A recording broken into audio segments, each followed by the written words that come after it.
আজকের গল্পটা একটা ছোট্ট নিরিবিলি গ্রামকে ঘিরে, যেখানে দিনের বেলা সবকিছু স্বাভাবিক থাকলেও রাত নামলেই শুরু হয় অদ্ভুত আর ভয়ের ঘটনা। গ্রামের মানুষজন অনেক দিন ধরেই বলে আসছে, গ্রামের এক কোণে একটা পুরনো ভাঙা বাড়ি আছে, যেটার আশেপাশে কেউ যায় না, কারণ সেখানে নাকি একটা অদৃশ্য ছায়া ঘুরে বেড়ায়, যে শুধু মানুষের নাম ধরে ফিসফিস করে ডাকে, কিন্তু কখনো পুরোপুরি দেখা দেয় না। এই গ্রামেই থাকত রিফাত নামের এক কৌতূহলী ছেলে, যার কাছে ভয় বলে কিছু ছিল না, আর এসব ভূতের গল্প সে কখনোই বিশ্বাস করত না। একদিন বিকেলে তার এক বন্ধু তাকে সাবধান করে দিয়ে বলেছিল, দোস্ত, ওই পুরনো বাড়িটার কাছে যাস না, ওখানে কিছু একটা আছে। কিন্তু রিফাত হেসে উড়িয়ে দিয়ে বলেছিল, ভূতটুত কিছু না, সব মানুষের বানানো ভয়। কিন্তু সেই রাতেই নিজের সাহস প্রমাণ করতে রিফাত একাই চলে গেল ওই পুরনো বাড়িটার সামনে। চারপাশ তখন অন্ধকারে ঢাকা, হালকা ঠান্ডা বাতাস বইছে, আর পুরো জায়গাটা অস্বাভাবিক নীরব। হঠাৎ করে একটা কোকিয়ে ওঠা শব্দে বাড়িটার দরজা নিজে থেকেই ধীরে ধীরে খুলে গেল, আর ঠিক তখনই রিফাতের কানে আসলো একটা খুব আস্তে ফিসফিস শব্দ, রিফাতই।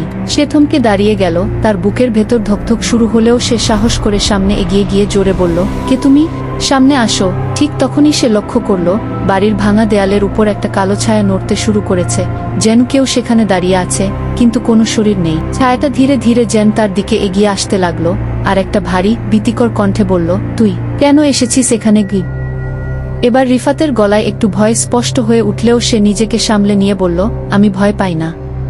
তুমি কে? তখন সেই ছায়াটা থেমে গিয়ে কিছুক্ষণ নীরব থাকার পর বলল, আমি অনেক বছর ধরে এখানে বন্দী। কেউ আমাকে দেখতে পায় না, কিন্তু আমি বের হতে চাই।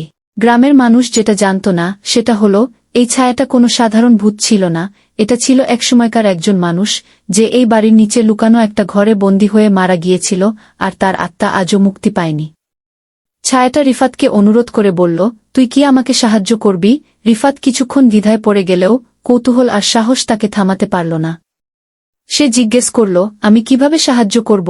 তখন সেই কণ্ঠটা ধীরে ধীরে বলল, এই বাড়ির নিচে একটা দরজা আছে, ওটা খুলে দে।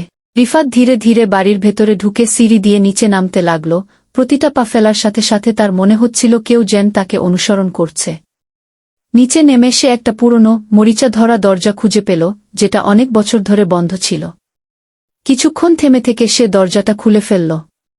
দরজা খুলতেই হঠাৎ করে একটা ভয়ঙ্কর চিৎকার পুরো বাড়িটা কাঁপিয়ে দিল, আর তারপর সবকিছু আবার একদম নিস্তব্ধ হয়ে গেল। পরের দিন সকালে গ্রামের মানুষজন যখন ওই বাড়ির সামনে এলো, তখন তারা দেখল রিফাত সেখানে দাঁড়িয়ে আছে, কিন্তু তার চোখে কোনো অনুভূতি নেই, মুখটা অদ্ভুত শান্ত, আর সে আস্তে আস্তে একই কথা বলছে, এবার আমি মুক্ত। কেউ বুঝতে পারল না আসলে কি ঘটেছিল সেই রাতে। রিফাত কি সত্যিই সেই আত্মাকে মুক্তি দিয়েছিল, নাকি সে নিজেই তার জায়গা নিয়ে নিয়েছে?